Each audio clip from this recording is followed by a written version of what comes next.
So ahead on our bulletin, we've been talking so much about locust invasion in the country, but do we really know what locust is, how it looks like, how different it is from the grasshopper, and of course the different species that come with the same? Well, you do not want to miss our part of the analysis later on in the bulletin. But for now, welcome to the broadcast. My name is Winnie Lubembe.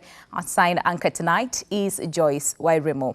Now, the Independent Policing Oversight Authority now decries increasing cases of brutality allegedly meted out on civilians by members of the public service. IPOA has already collected statements from several witnesses in a bid to make a watertight case against rogue police officers, calling on the justice system to take necessary action against those found culpable of the offences. Busara Naman kickstarts our bulletin tonight. In the recent past, officers involved in human rights abuses, including extrajudicial killings and enforced disappearances, go unpunished, and the blame has always been directed to IPOA, the body mandated to oversight police work.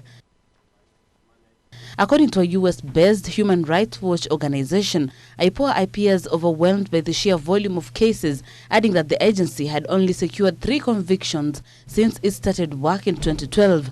Refuting the claims, IPOA Chair Ms. Anne Makori insists that their mandate is to take appropriate recommendations to the relevant institutions so that they can take stern action against those who are found culpable. The allegation of police increasingly becoming violent, I think that's why we are here to condemn excessive use of force. I think I have alluded to that fact. And we are here to state that as IPOA, we do not agree with that. Where there is excessive use of force, we shall come in and take the necessary action. The agency says that the recent killings of a minor in Kasarani and another man in Shaurimoyo Estate in Nairobi has shone the spotlight on police department, which now appears burdened by the weight of rogue elements. IPOA says investigation into these incidences are at an advanced stage and its outcome will be soon made public. Makori reiterated IPOA's commitment to undertake independent, impartial and fair investigations, particularly those resulting from deaths and serious injuries caused by police officers in the execution of their duties. We still have a lot of work to do in terms of ensuring that our National Police Service is professionalized, that we increasingly have a service that is conscious of the human rights standards that are acceptable globally, and a National Police Service that is approachable to all of us without fear. Among other cases, the team will also probe 2 incidents in which 2 young men were allegedly shot and killed separately by police officers in Majengo and Mwiki areas in Nairobi County on January 15th and 16th. On the Mwiki incident on Thursday, Stephen Machirusi was killed and a man shot and wounded during violent demonstrations over the poor state of the Kasarani-Mwiki road in Nairobi. Protesters blocked all roads leading to Mwiki, dumped garbage on them and lit fires, leaving commuters stranded. Busara Naman for Ebru TV. And to our troubled UON, students from the troubled University of Nairobi have threatened to go on strike if the management issues surrounding the university are not settled. Led by UON chairperson Anne Vurie, they have cited as disruption of the semester's activities. Meanwhile, a section of OASU staff Nairobi chapter have condemned the breaking down of the Vice-Chancellor's office by suspects alleged to be hired by goons. Our reporter Amelia Kisienya with more. The troubled Nairobi University over who will serve as the Vice-Chancellor continues to spark more reactions and further disrupting the normal routine of the university. Solidarity forever. Earlier today, a section of OASU staff members Nairobi chapter held a meeting to look into the issues that have been halted due to the ongoing management tussle. Some of the challenges include delayed payments of the lecturers, and if the issue is not addressed, then they will take necessary actions. The union has also lashed out an incident of what was termed as goons hired to break into the Vice-Chancellor's office. These are not thieves. These are hired people who broke the doors, the locks, and put in new locks. And apparently, these are public resources. that are being used. And you know the structure of a door. If you keep shaking it and pushing it up and down, you are dismantling its stability. And so you are basically depreciating the value of that asset. And it's not worth it. Nairobi University students, led by their chairperson, Anne Muvuria, have also called for an immediate action to be taken on the current tussle of the VC's position, as the ongoing situation has seen the university's activities come to a halt.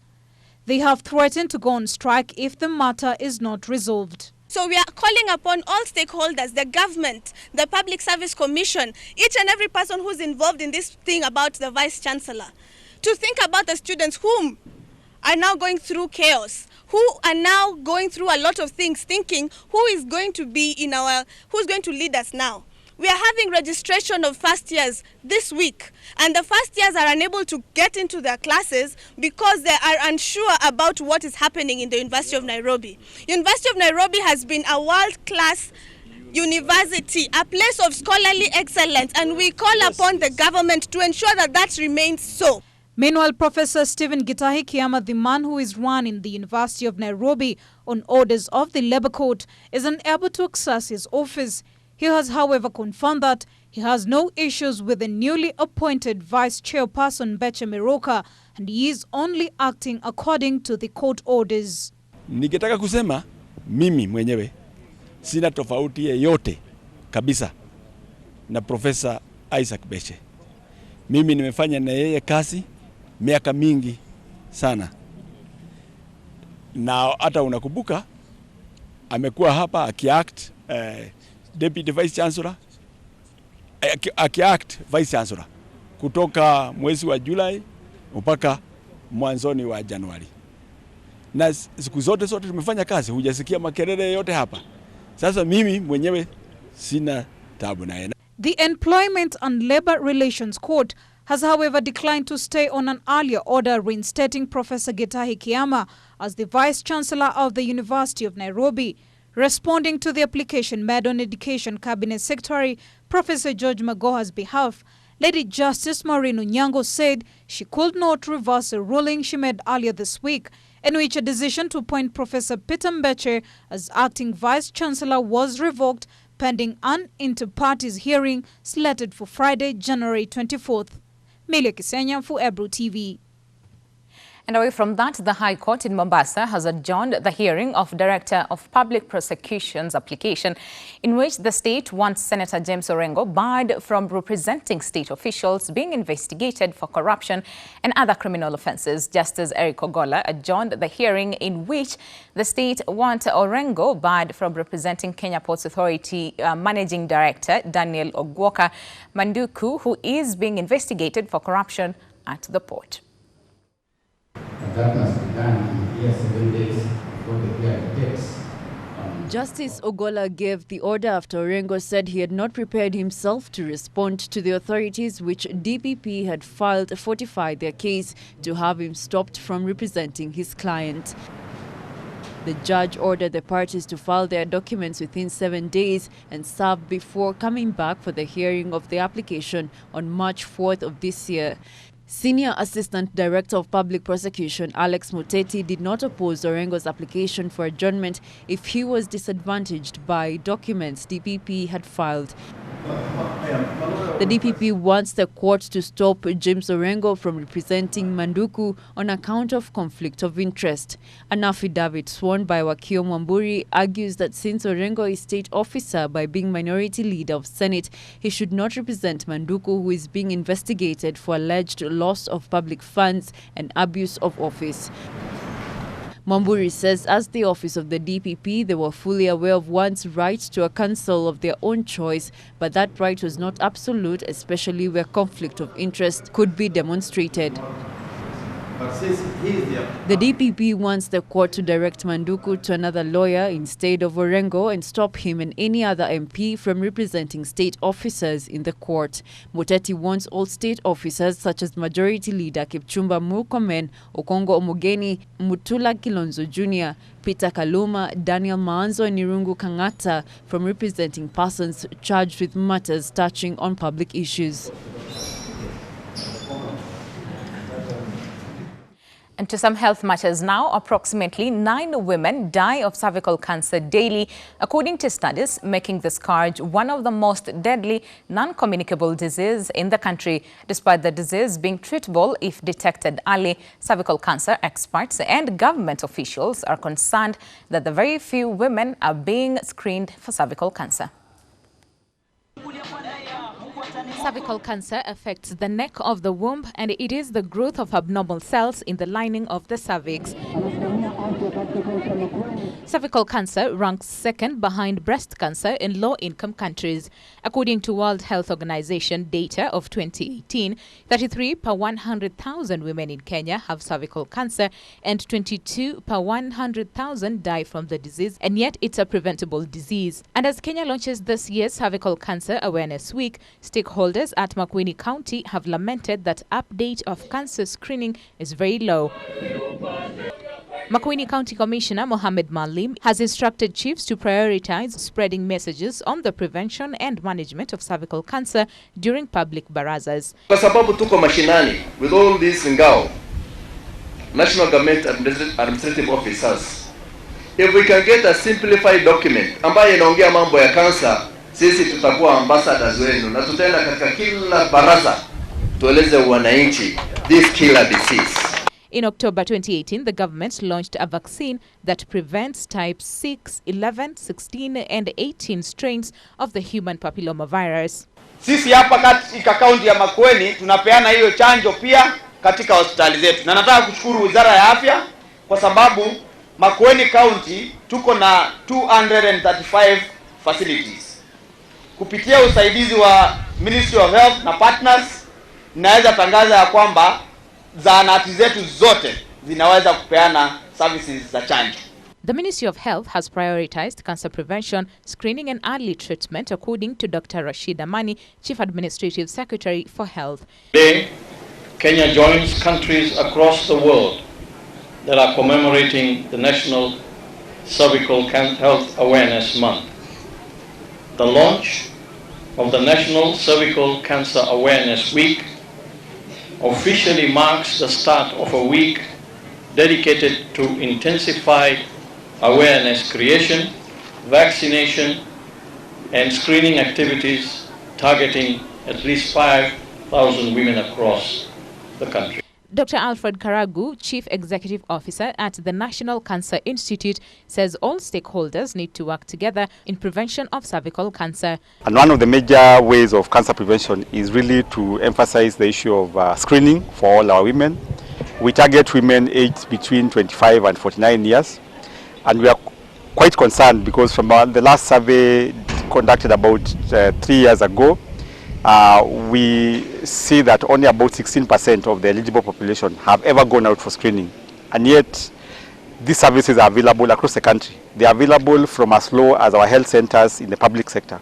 So we are really calling upon Kenyans at large to go out and get screened for cervical cancer, because by its nature, cervical cancer develops about 10 to 20 years after someone is infected with the virus, the human papillomavirus. So it gives us time to be able to detect it and do something about it. The government has acquired more than 1.3 million doses of the HPV vaccine to be given to 800,000 girls per year aged 10. The vaccine is believed to be most effective when given to girls before they are sexually active. Winnie Lubembe for Ebru TV. Now, residents of Mwingi North in Kitui County are a worried lot after swarms of locusts invaded their farms. The affected areas are Tseikuru, Kyuso, Mvukoni and Katse in the vast constituency where farmers' efforts to harvest maize and green grams have been disrupted. Elsewhere, residents of Juja in Kiambu County have turned to prayers over alleged locust invasion in the area. This is after a swarm of locusts were allegedly spotted at Kigwe Farm, a few kilometers from Juja town. Our reporter, Milia Kisianya, with more. According to the residents, the swarm of locusts that have been spotted have raised fear among them, especially with the expected massive destruction of plants in their farms.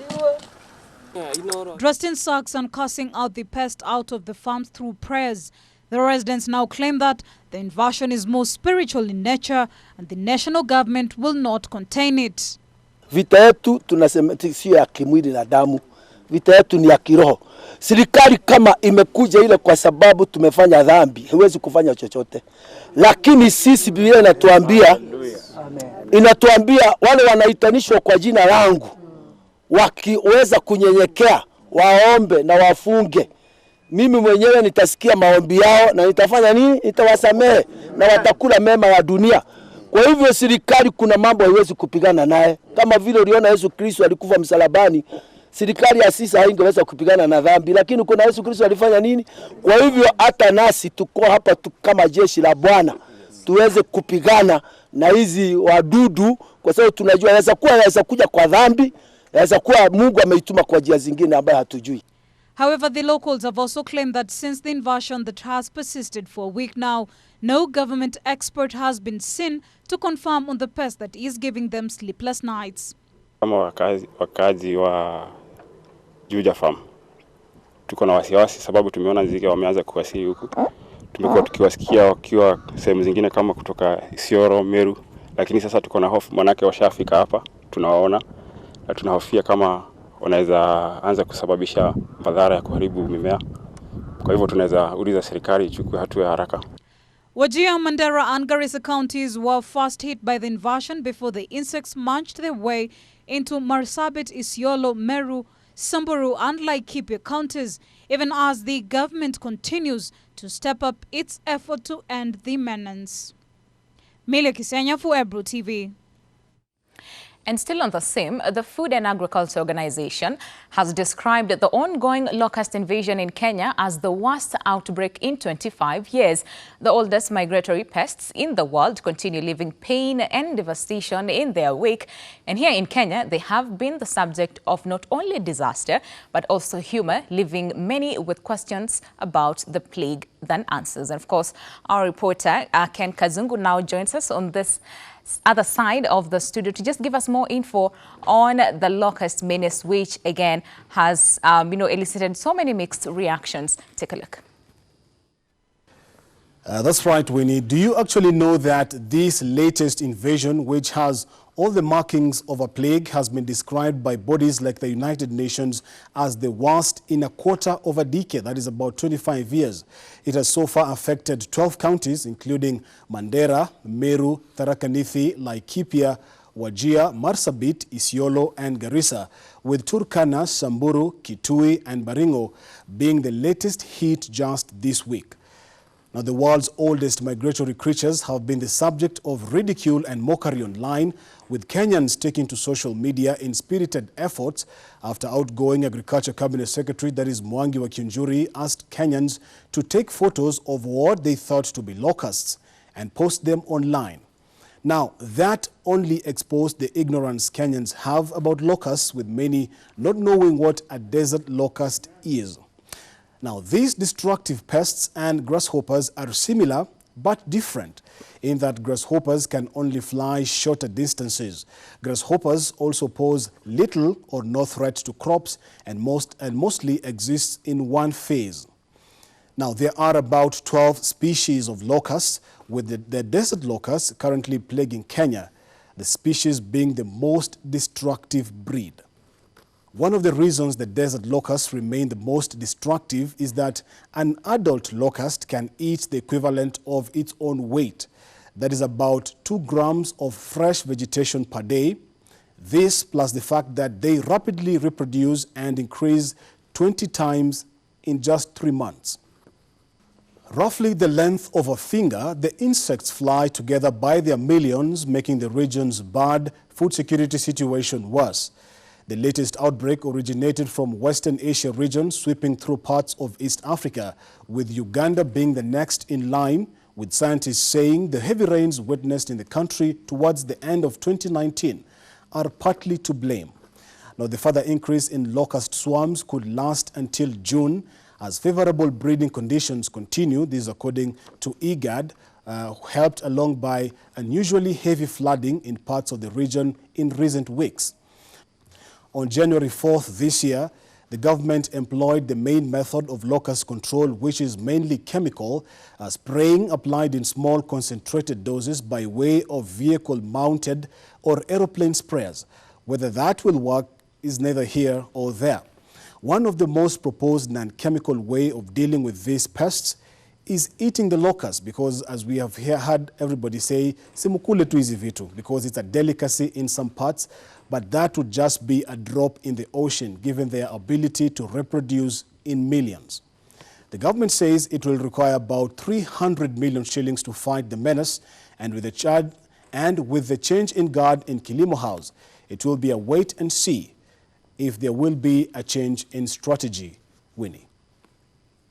All right. Thank you very much, Ken Kazungu, for that. And of course, the next time you notice or come across something that looks like a locust, you know what to do. And of course, from what he's saying, eating locusts will not even help, because they multiply really, really fast. And of course, we've also seen so many videos online of people trying several ways to eradicate locusts. And of course, some of them includes shooting, which again does not help much. So thank you very much, Ken Kazungu, for educating us as far as locust is concerned. Now, residents in Elgeyo-Marakwet County are in panic following the increased threat of malaria infections in the county. So far, 2 students have been reported dead, while 6 others are receiving treatment at Iten Referral Hospital. According to the county's Deputy Governor, Wesley Rotich, who visited the students admitted at the referral hospital, malaria is on the rise or on the increase in the county, especially in Kerio Valley. It not only affects adults, but school-going children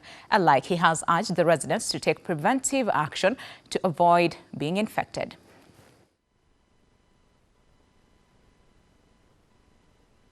As we've just come from the ward, the only students that we have in the ward are around, there are two now who are remaining.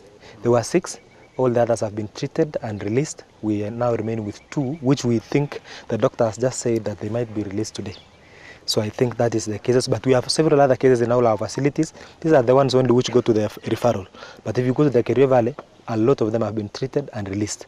There was only one case in Aror whereby the patient was, he or she, I think he had a cancer, and again malaria came in, so immune was down. On behalf of our governor and on behalf of our health team, confirmed that we have had malaria cases in our county, both from our school-going children, confirmed cases, and from also the members of our community. And it's more rampant in the Kerio Valley, part of our county, stretching from Marakwet East all the way to Keio South along the Kerio Valley. But again, we have also experienced cases from the upper part. You can see people from Kipsoen, Cheburpur. It means that it is close to all of our county, and we don't want to take it for granted. We want to be alert in entire county, our entire county facilities. Well, to some bit of politics now, former Machakos Senator Johnston Muthama now claims there is a hidden agenda over the push for the implementation of the Building Bridges Initiative report. Speaking exclusively to Ebri TV, the vocal former lawmaker says the 2 political heavyweights behind the formation of BBI are planning to subvert the will of Kenyans by clinging on to power. Our political affairs reporter, Jeff Khaemba, with more details on that story. As the opposition chief Raila Odinga marshals his troops in rallies and drumming up support for the BBI report, Kenyans are still in the dark over the motive of the rallies, with the majority waiting for the copies of the report to be delivered. According to the former Machakos Senator Johnston Muthama, there is a hidden draft report being pushed by the 2 political heavyweights with an intent of extending power. The leaders who are in the leadership today, from MCA to the top, they have managed to create one thing which they want to implement. And that is to have BBI passed with several clauses inside it, which says that there will be an executive prime minister. Raila Odinga and the allies of President Uhuru Kenyatta hit the road running right from Kisii County, Kakamega, and now their political vehicle will be heading to Mombasa this Saturday. Transitional clause will be inserted in that document immediately once it is passed. It will have 7 years term on each parliament, from 5 will go to 7. Transitional period will be created. So Parliament will reconvene immediately and then form laws now by passing this document that will allow Parliament immediately to create a transitional period in which, since the term of the 12th Parliament is not yet over, it will be adopted to mean that the sitting from MCA to the top will continue now for 7 years from the day this document will be implemented. BBI was formed by President Uhuru Kenyatta and the opposition chief Raila Odinga after the March 2018 handshake with the aim of uniting the Kenyans. However, Mudama says BBI is only meant to unite the two families. If it is done now in 2021, then 2027 is the day we'll have elections in this country. That is why you see the governors are leading in selling that document. Why? They know very well that once it is implemented, they have more 7 years now. The remarks by Mudama comes after political leaders allied to the Deputy President William Ruto made a quick about turn by announcing to join the Raila-led rallies. While in Kakamega County, Kirinyaga County Governor Anne Waiguru claimed there is a special secretariat driving the rallies, a move that has prompted DP Ruto's allies to question the motive of the committee. Even Governor Waiguru said she's a member of the National Steering Committee. In fact, I was so very good. I think it was a slip of the tongue because she was not meant to say. We are concerned with reports of existence of a clandestine BBI steering committee with an underground draft report and bill. To this end, we demand that the entire BBI process be driven in an open and transparent manner by the gazetted committee. Why are two bald-headed men fighting over hair comb? They don't need it. It is not necessary. BBI is trying to find out on how to sneak those new things in that document. And that is why it is being forced to the people. President Uhuru Kenyatta extended the mandate of the BBI task force to June this year. Reporting for Ebru TV, I'm Jeff Khaemba. All right, time for us to take our first commercial break, but do not go too far. When we come back, we'll be telling you why acting Nairobi County Secretary, that is Simon Lebo Morintat, is not a happy man tonight. Stay with us. Welcome back. Thank you very much for staying with us. Now, acting Nairobi County Secretary, and that is Simon Lebo Morintat, has been arrested after detectives from the Ethics and Anti-Corruption Commission raided his office as part of investigations into graft scandals at City Hall. During the raid on this evening, the detectives seized what they term as key equipment that would help in investigations into corrupt dealings running into billions of shillings at the Governor Mike Sonko-led administration. The detectives seized equipment including phones and computers contain key documents. Detectives will be relying on it for the probe. Now, the county secretary has been taken to the EACC headquarters to record a statement. The move now complicates the already murky situation at City Hall as the man who was seen as Sonko's right-hand man holds two key positions: acting county secretary and the public service management chief officer. He wields so much power at the county offices and is the man steering county affairs in the governor's absence.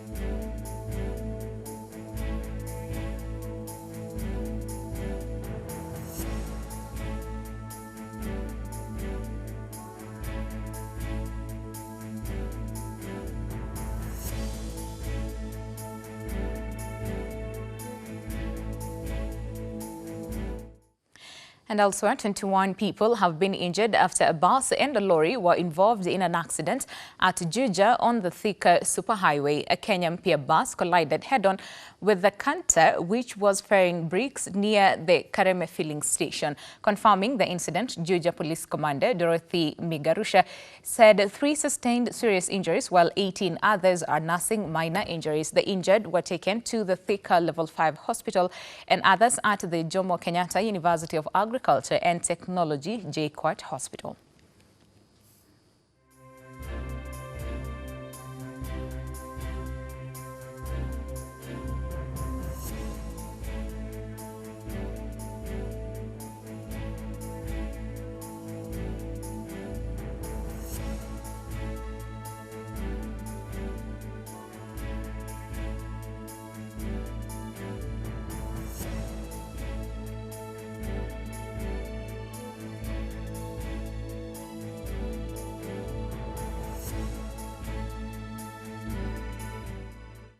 Now, across the borders, Venencia Murakati, an accountant by day, has turned her backyard into a farming business in defiance of a drought that is crippling Zimbabwe. Her secret is hydroponics. Sisio Kweyiya now reports. In her backyard, Venencia Mugarati tends to the vegetable garden that's transformed into a thriving business. What makes it unusual is this is Harare, the capital of Zimbabwe, where drought and an economic crisis have left millions needing food aid. The 50-year-old mother of 2 has been able to avoid such hardships through hydroponic farming. Specifically, the aspect of hydroponics, which means water is conserved by being used multiple times. Hydroponics farming saves water. And I really enjoy it because I don't have to worry about the water. I don't have water here, so I have to buy water. But because it's hydroponics, I'm saving water by 90%. 2 years ago, Mugarati searched online for ways to grow vegetables on the deck of her house, resulting in her purchase of a small hydroponic system from Cape Town for $900. Her immediate aim was to grow fresh vegetables for her family, as Zimbabwe's economic fortunes deteriorated and grocery store prices spiraled. But she quickly realized she stumbled on something quite profitable. She now sells to Harare's top restaurants, making around $1,100 a month. Morning, Venetia. Leslie Lang, who owns the Alo Alo restaurant, is one of her customers. It's the best lettuce I've ever had the pleasure of buying in Zimbabwe. Mugarati grew 140 plants in her first batch, but she now produces 2,600, including lettuce, cucumbers, spinach and herbs. Also fantastic. In 2 greenhouses fed by a makeshift system using gutter pipes from her roof.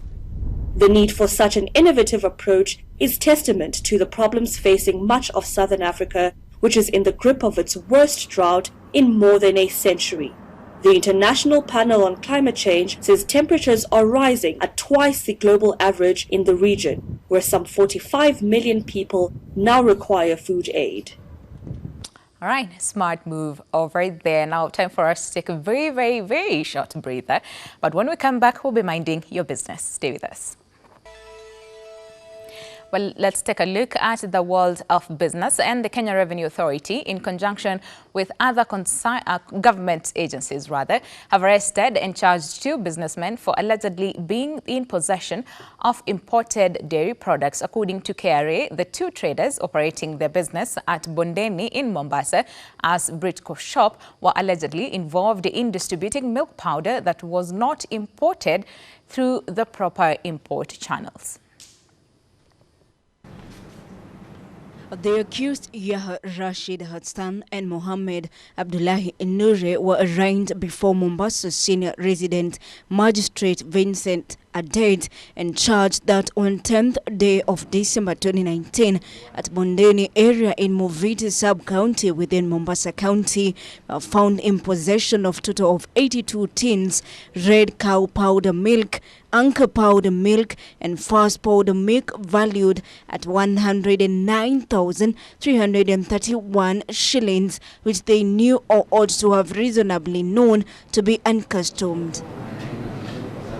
They also faced a second count of contravening regulations for importations of dairy produce. The court had on the 10th day of December 2019 at Britco shop situated along Abdunazir Road in Bondeni area in Movita sub-county within Mombasa. Accused person failed to comply with the disclosure notice of source of supply for the said dairy produce, which in a way contravenes within the law. They pleaded not guilty to the charges, and the senior resident magistrate released them on surety bond of 100,000 shillings with an alternative of 50,000 shillings cash bail.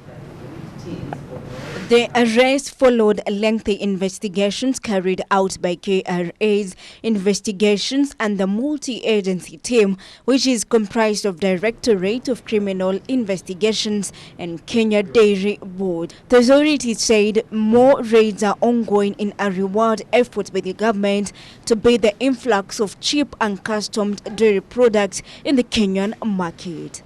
Njeri Njogu for Eri TV. And farmers of Rumukia Coffee Society in Mukurweini Sub-County in Nyeri County have appealed to the government to waive a loan amounting to about 100 million shillings to save it from total collapse. The once giant coffee society in Kenya is now reeling in debts acquired from financial institutions that have crippled the farmers to the extent of some abandoning the crop. Led by the society chairman Paul Chira Kariuki, the farmers attribute the woes affecting them to previous political interference and leadership wrangles that have persisted for years. Kariuki laments that when coffee payments were made, the bank deducted their dues, leaving the farmers with very little money and hence affecting production. He rubbished allegations by previous management that his team was misappropriating farmers' finances, adding that audits done on the society by teams from the county and national governments had given them a clean bill of health. We have had a loan which has been affecting the payment of our farmers. We do expect if we increase our production, this will no longer be a problem. But we would request, we would kindly ask our government to intervene and to come forward, assist our farmers, especially in waiving these debts. The society boss explained that they took over the management in the year 2015 and inherited a debt of 55 million shillings from two institutions, 40 million from one and 15 million from another. Kariuki said one financial institution deducted the whole amount in one instant, contrary to an agreement that it would be deducting 10 million shillings in a period of 4 years and hence crippling the society financially and leaving farmers without any payments. Our inputs are very expensive, very, very, very much expensive. If the government subsidizes the inputs and also keep a fixed minimum payment, and after it is sold, if it becomes more, if we achieve more money than that, it will be refunded to the member. Members will be confident in their coffee farming because they will do as if it is a business. The chairman also asked the government to source for direct coffee markets instead of coffee being sold through the auction system. Kariuki was speaking as Mukurweini West MCA Anastasio Kabaire lamented the increasing theft of coffee by cartels and hawking of the crop by farmers due to frustrations by the cooperative societies. This one has affected us greatly because when we receive payments from our marketers, when it goes to through the bank recover their dues. And sometimes we are left with very little money to cater for the payment of the farmers. Kabaire was speaking yesterday at Mihitu Primary School grounds, where farmers' groups were issued with checks from the World Bank to fund Kenya Smart Agriculture projects in Nyeri County. All right, taking another very short breather. We'll be right back with sports news. Stay with us. Now, Nyayo National Stadium must be fully functional by March this year. This is the latest directive from President Uhuru Kenyatta that will now see renovation works at the site kick off next week. Benjamin Walker now reports. The entrance of the new sports PS, Joe Okudo, at the Kencom-based headquarters has now started to show good signs of delivery at the popular hot seat. Projects aimed at improving the status of sports facilities across the country will be given the first priority. We have no reason to delay this anymore. I think it's become an eyesore for Kenyans who pass here every day to just look up and see this unfinished monster, right?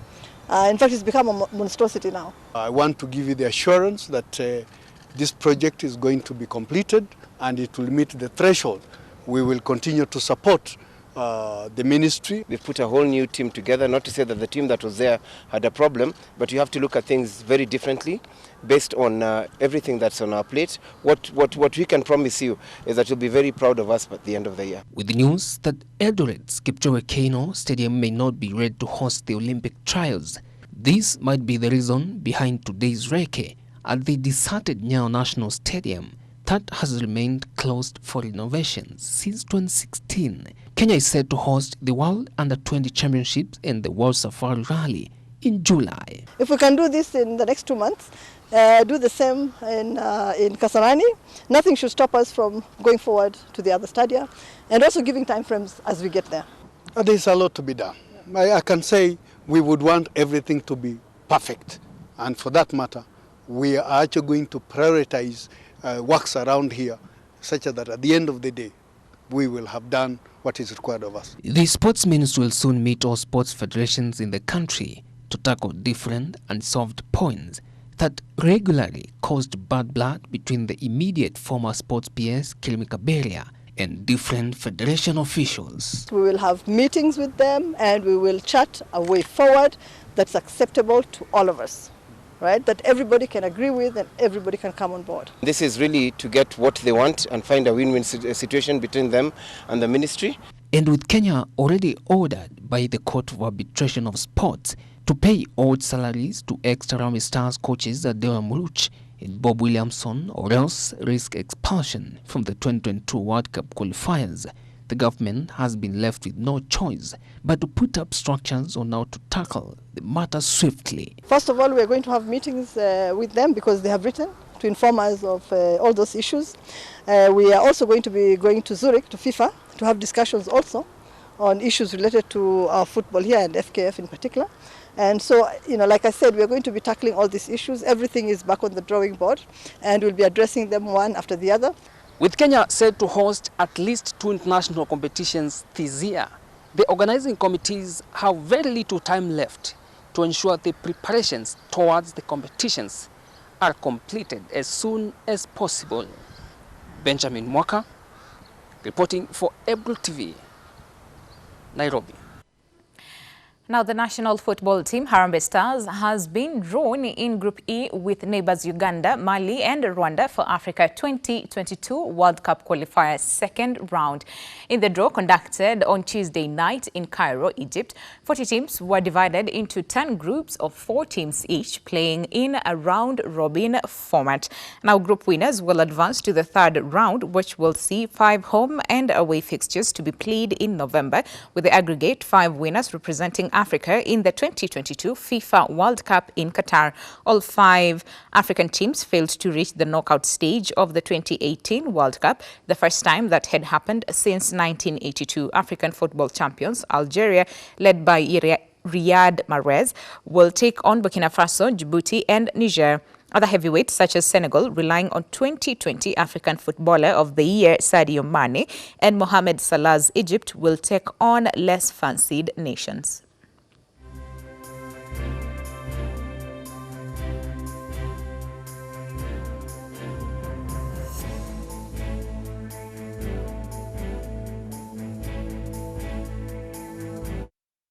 Now Now, with just 149 days left for the Olympics Games track and field trials, Eldoret's Kipchoge Keino Stadium remain a major concern as to whether it will be ready for use as the venue for the Team Kenya selection, considering the long renovation that has taken over a year now.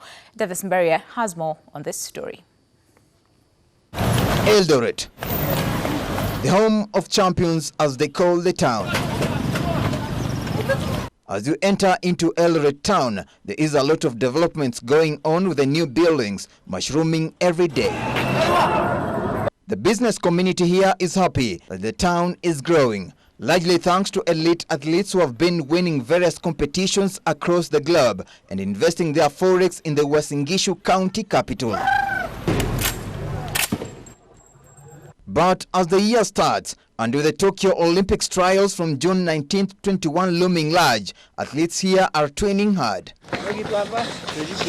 Despite their morning and evening sacrifice training, there is growing concern whether Kipchoge Keino Stadium's renovation will beat the deadline. In our calendar of events, we say that we are going to do our trials for the Olympics at Kipchoge Keino Stadium in June. We hope, as we have been promised, that the stadium will be ready. We really hope that the stadium will be ready because we would like to have the trials at Kipchoge. A gloomy picture is what presents itself here, with the works having stalled way back in 2017 and no sign of resuscitation. Tunashangaa sana kwa maana ni mradi ambaye imechukua muda kupita kiasi. Tunajua kila mwaka pesa zinatengwa, lakini wizara ya michezo ikipitia Sports Stadium wamekuwa wafifu. The contractor left the site while construction of the VIP terraces still at foundation level. The running track is still in good condition, but the pitch has outgrown grass with the weeds all over the place. What we are seeing here is quite embarrassing. Actually, from the way I look at it, it's just 10% of what could have been done. Otherwise, 90% has not been done. And in a way, we are also asking ourselves, where is the blame? In January 2017, Sports Kenya and County Government of Uasin Gishu signed an agreement to renovate the stadium, with the work set to cover the VIP terraces, changing rooms, conference hall, indoor games hall, and terraces for between 15,000 to 25,000 spectators. I remember the PS telling us candidly that within 2-3 months the work will be done. But to our dismay, everything is running down. 230 million shillings was the initial amount released from the national government, while the county government was to pump 100 million shillings to handle the parking lot and the lighting system. We want to know how much has been used since the inception of this work. Well, this all is happening when all Kenyans wait for this to be true. And we have put it on record as Jubilee Coalition that we are going to invest in 5 international modern stadia in our country in the next 5 years. The trials will pick Kenya's team to Olympic Games, the second time Eldoret is hosting these trials after a successful selection for the 2016 Rio Olympics, which saw the stadium packed to the rafters. Davis Mberia, Ebru Sports.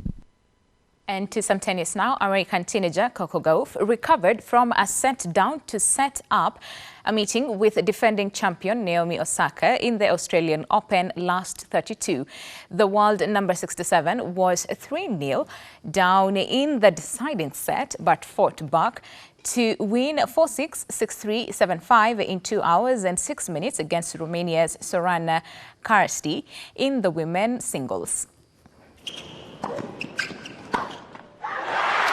Australia meet Coco Gauff, 15 years young and the heart of a champion. What a fun that third set, and look at the emotion for the teenagers. Like, honestly, I didn't think I would get so much support in Australia. So really, like, from you guys cheered me on from this match. I was down 3-0, and you really made me believe. And it's really emotional just because I didn't would never thought that this would happen, like how many people are supporting me, so thank you. I mean, I played her at US Open, so I know what to expect, and I'm excited for a good match. I think she's a great competitor on and off the court. And defending champion Novak Djokovic made short work of Japanese wildcard Tatsuma Ito as he progressed to the Australian Open third round. The 32-year-old, chasing a 17th Grand Slam and 8th Australian Open, won 6-1, 6-4, 6-2 in 1 hour and 35 minutes. Goodness, that is out of this world.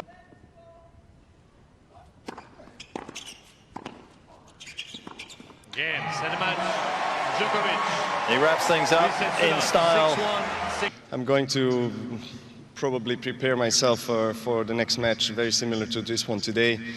Although, you know, Nishioka is a left-handed player, he's still, you know, very quick, probably one of the quickest players that we have on the tour. Played him a couple months ago in Davis Cup. I know what, you know, what his strengths are, what his weaknesses are, and hopefully I'll be able to execute the game plan. His open stance backhand as well, perhaps one of the most aggressive defensive shots, and he has been just about perfect here. All right, and that marks the end of Every TV Primetime News on this Wednesday. Thank you so much for staying with us. My name is Winnie Lubembe. On behalf of an amazing team who put together this bulletin, from our reporters to our technical team, we want to wish you a lovely night. Our sign anchor tonight has been Joyce Wairimu, but be sure to tune in, or rather to go to our YouTube page, and that is on Every TV Kenya and Every TV News for more comprehensive news and, of course, other programming, or follow us on Twitter at Every TV Kenya. But for now, it's a good night from us. God bless. See you on another time, and that is on Every Primetime News.